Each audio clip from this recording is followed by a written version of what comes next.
আগে এখানে কখন এসেছো? হ্যাঁ একবার, কিন্তু তখনও জায়গাটা এরকম জমজমাট হয়ে ওঠেনি। ম্যাডাম ম্যাডাম, হ্যাঁ দেখেছেন তো ম্যাডাম, পেছন থেকে দেখেও নো মিস্টেকিং। এ কি আপনি এখানে আছেন? সরি, কিছু মনে করবেন না, ঠিক দেখতে পাইনি। শান্তনু সহজে পুরুষদের দেখতে পায় না, আর দেখলেও চিনতে পারে না। না আসলে আপনি এখানে এক্সপেক্টিং নন তো? রাধা বুঝি এক্সপেক্টিং? নিশ্চয়ই। তা তোমরা এখানে কাজে না বেড়াতে?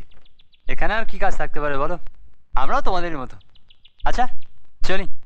কাল তো দেখা হচ্ছে এই অফিসে। নিশ্চয়ই ম্যাডাম, নিশ্চয়ই। চলি। হ্যাঁ হ্যাঁ। কি শান্তনু, কি বুঝলে? অনেক কিছুই তো বুঝলাম, মানে আমাদের সঙ্গে তো কাল দেখা হচ্ছেই, মনে হচ্ছে ছুটির দিনও আজকাল ভট্টাচার্যের সঙ্গে দেখা সাক্ষাৎ হয়।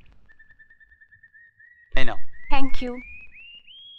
ইস, কি ভাবলো ওরা? কারা? সঞ্জীব শান্তনুরা? কি আবার ভাববে? দেখলো না আমাদের একসঙ্গে, গসিপ করবে না অফিসে? কি গসিপ করবে? রাধা আর রাতুল একসঙ্গে প্রেম করছিল, তাই তো? নয়তো কি? আমরা তো আর প্রেম করছিলাম না। কি করছিলাম আমরা?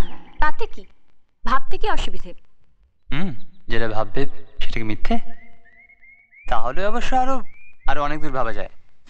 যা, এই না না না না, প্রজ্জ্বল তুমি দেবে কেন? আজ আমি দেবো না। অন্যদিন দিও। আরে চায়ের অর্ডারটা আমি দিয়েছি, দামটা আমি দেবো। না, চা আমি খাওয়াচ্ছি। রাধা তুমি অন্য কিছু খাইও। এই নাও।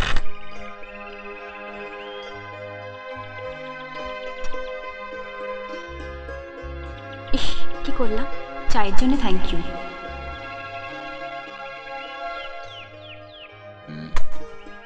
You are most welcome. কিছু বললে? কই না তো। ওই তো বললে। তোমায় যে বিয়ে করবে সে তাহলে রাজকন্যার সাথে অর্ধেক রাজত্বও পাবে বলো? রাজত্ব? আমাকে বিয়ে করলে যেটা পাওয়া যায় সেটা শুধুই আমার পরিবারের দায়িত্ব, রাজত্ব নয়। অবশ্য যার কিছুই নেই তার পক্ষে অনেক বড় পাওয়া। আজ থেকে তাহলে রাজকন্যা এবং অর্ধেক দায়িত্ব আমার।